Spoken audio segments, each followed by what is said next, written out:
বিশেষজ্ঞ চিকিৎসক হিসেবে আপনারা নিশ্চয়ই জানেন যে এখানে লাইফ লং লার্নিং চলতেই থাকবে যতদিন পর্যন্ত আপনি এই পেশায় থাকবেন, যতদিন পর্যন্ত আপনি শিক্ষকতা করবেন, যতদিন পর্যন্ত আপনি রোগী দেখবেন।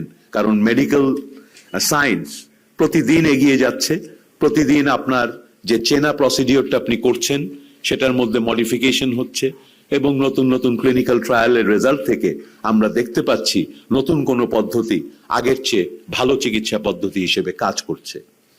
সুতরাং এই লাইফ লং লার্নিং এর যে অ্যাটিটিউডটা সেটা আপনাদের ভেতর থাকতে হবে। আপনাদের মধ্যে বিভিন্ন ধরনের সেটিংয়ে আপনারা কাজ করতে পারবেন সেইভাবে আপনাদেরকে প্রস্তুত করাও কিন্তু এই রেসিডেন্সি প্রোগ্রামের একটি কাজ। এই কথাটি বাংলাদেশের ক্ষেত্রে বিশেষভাবে প্রযোজ্য।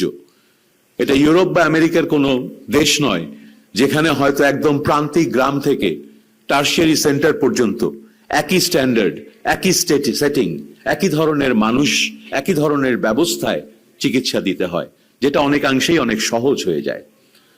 বাংলাদেশের প্রতিটি চিকিৎসকের জন্য একজন চিকিৎসক হিসেবে আমি আপনাদের প্রতি সহানুভূতি এবং সহমর্মিতা সহ এটা বুঝতে পারি যে অত্যন্ত ডিফিকাল্ট সেটিংয়ে আমাদের দেশের ডাক্তারদেরকে কাজ করতে হয় এবং সেটা যেহেতু করতে হয় এবং হবে, এবং যেহেতু আপনারা এই পেশায় নিজেদেরকে নিবেদিত করেছেন যারা আজকে রেসিডেন্সি প্রোগ্রামে ঢুকছেন, আমি মনে করি আপনাদের সেই সেটিংগুলোতে কিভাবে কাজ করতে হবে আমাদের সিনিয়র ডক্টর এবং মেন্টর, সুপারভাইজার, টিচার যারা থাকবেন আপনাদের, তাদের থেকে শেখার চেষ্টা করবেন।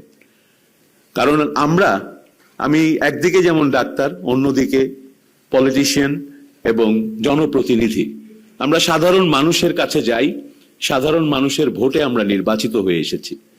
তাই আমরা কমিটেড যে আমাদের যারা ভোটার, সেই দেশের সাধারণ মানুষ, তাদের জন্য একটা অন্তত মানসম্পন্ন, মিনিমাম একটা মানসম্পন্ন স্বাস্থ্যসেবা, চিকিৎসা ব্যবস্থা আমরা তৈরি করতে চাই।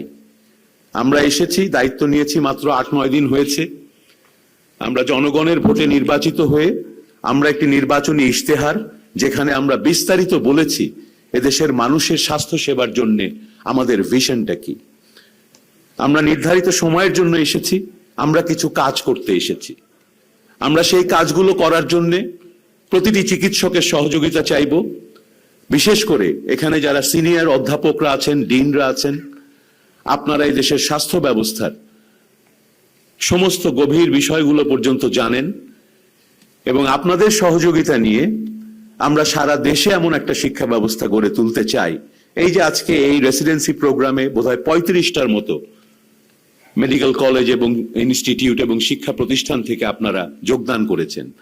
অন্তত এই 35টা শিক্ষা প্রতিষ্ঠান, এই 35টা হসপিটালে আমরা যদি টারশিয়ারি লেভেলের কেয়ারটা সর্বোচ্চ পর্যায়ে দিতে পারি, সমস্ত অনিয়মগুলোকে যদি আমরা দূর করতে পারি, আমাদের যে সীমাবদ্ধতাগুলো আছে পরিবেশের দিক দিয়ে, ডাক্তারদের নিরাপত্তার দিক দিয়ে, আমাদের ওষুধের সরবরাহর দিক দিয়ে, এই বিষয়গুলোকে যদি আমরা দূর করে মানুষের কাছে সেবা দিতে পারি, শুধুমাত্র এই 35টি সেন্টার অফ এক্সেলেন্স থেকেই কিন্তু বাংলাদেশের বিপুল জনগোষ্ঠী টারশিয়ারি সেবাগুলো পেতে পারে।